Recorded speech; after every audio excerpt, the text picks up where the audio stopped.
Yo, what's up everybody? Let's learn from this one. Are you ready?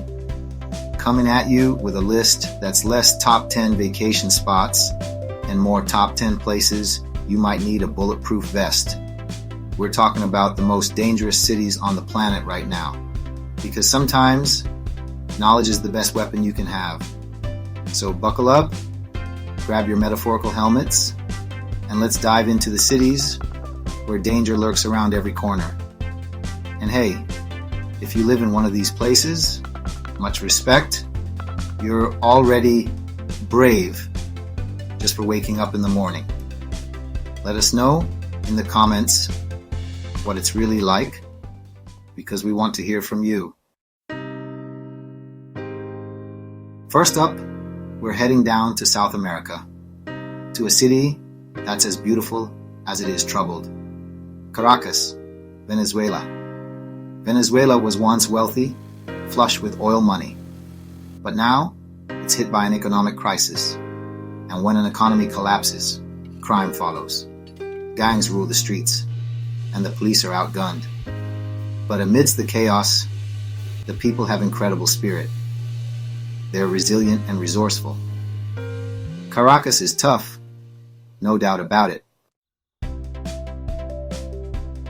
Next up, we're traveling to a city that's been at the heart of conflict for decades. Kabul, Afghanistan. Now, I don't need to tell you about the political turmoil that's plagued Afghanistan. It's been in the headlines for as long as I can remember. And sadly, that instability has made Kabul a very dangerous place. Bombings, terrorist attacks, suicide attacks. These are not just abstract threats in Kabul. They're a terrifying reality. But even in the face of such adversity, life goes on. People adapt, they find ways to cope, they hold on to hope for a better future. From one conflict zone to another, we now head to Central America, to a city caught in the drug war crossfire. San Pedro Sula, Honduras.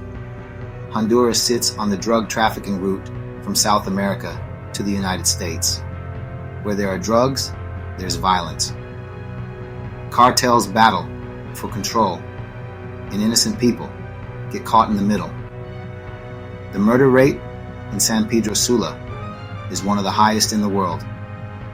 Poverty and lack of opportunity fuel the violence. Young people are lured into gangs with promises of money and power, but it's a false promise.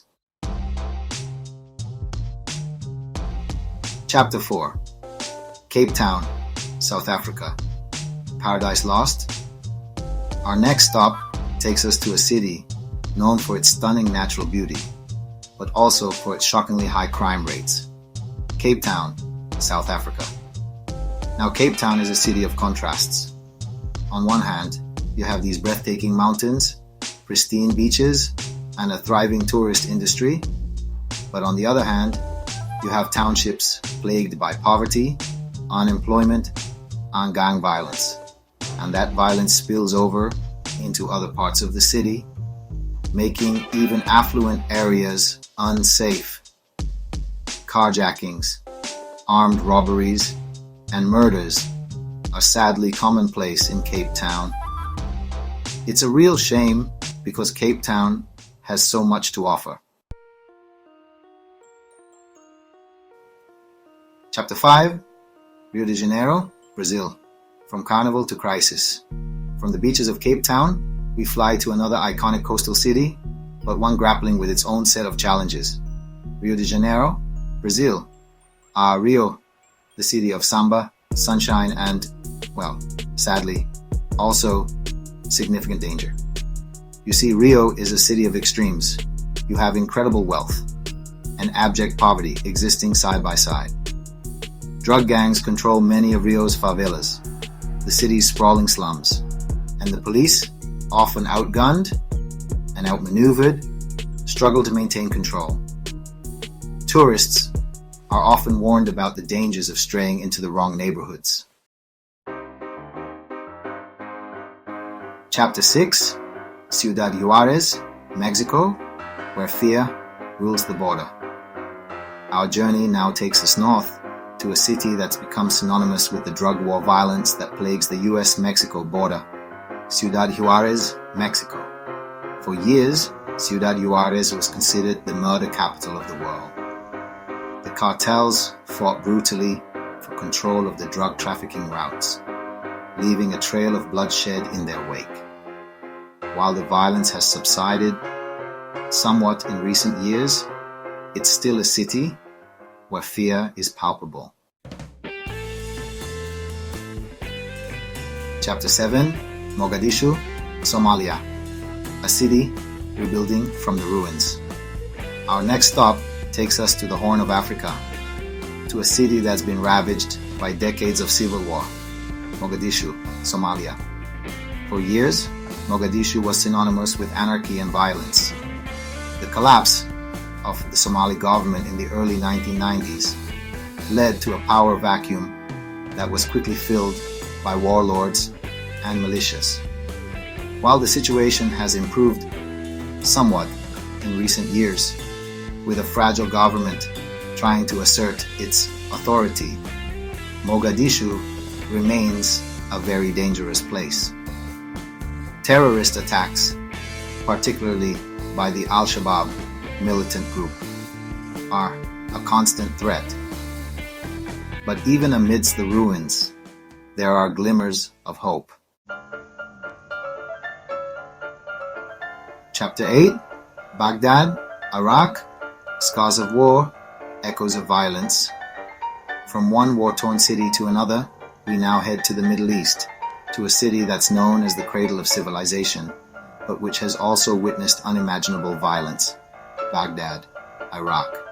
The US-led invasion of Iraq in 2003 plunged Baghdad into chaos. Sectarian violence exploded, car bombs became a regular occurrence, and the city became a battleground between various factions vying for power. While the situation has calmed down somewhat in recent years, Baghdad still bears the scars of war. The threat of terrorist attacks, particularly by groups like ISIS, remains high. Chapter 9, Tijuana, Mexico. Caught in the crosshairs of the drug war, we return to Mexico, to a city that's become a major battleground in the war on drugs. Tijuana, Mexico. Located just across the border from San Diego, California, Tijuana is a city of stark contrast. It's a major economic hub with bustling factories and a thriving tourist industry. But it's also a city plagued by violence, as powerful drug cartels fight for control of the lucrative smuggling routes into the United States. Turf wars between rival gangs result in shootouts, kidnappings, and murders. Chapter 10, Detroit, USA, a city fighting for its future. And finally, we end our journey in the United States, in a city that's become a symbol of urban decay and the challenges facing many American cities, Detroit, Michigan. Once a thriving industrial powerhouse, Detroit has been hit hard by the decline of the American auto industry. While Detroit has made strides in recent years to revitalize its downtown and attract new businesses, many neighborhoods still struggle with high crime rates, abandoned buildings, and a lack of basic services. It's a reminder that even in the wealthiest nation on earth, there are pockets of deep-seated poverty and violence. And there you have it, folks, the top 10 most dangerous cities in the world. Now, I know what you're thinking. Kwam, that was heavy, man. But it's important to remember that behind these statistics, behind these headlines, are real people with real stories. People just trying to live their lives raise their families, and make ends meet in incredibly difficult circumstances. So the next time you see a news report about one of these cities, remember that there's more to the story than just violence and danger. There's resilience, there's hope, and there's a determination to create a better future. Stay safe out there, everybody. And as always, thanks for watching.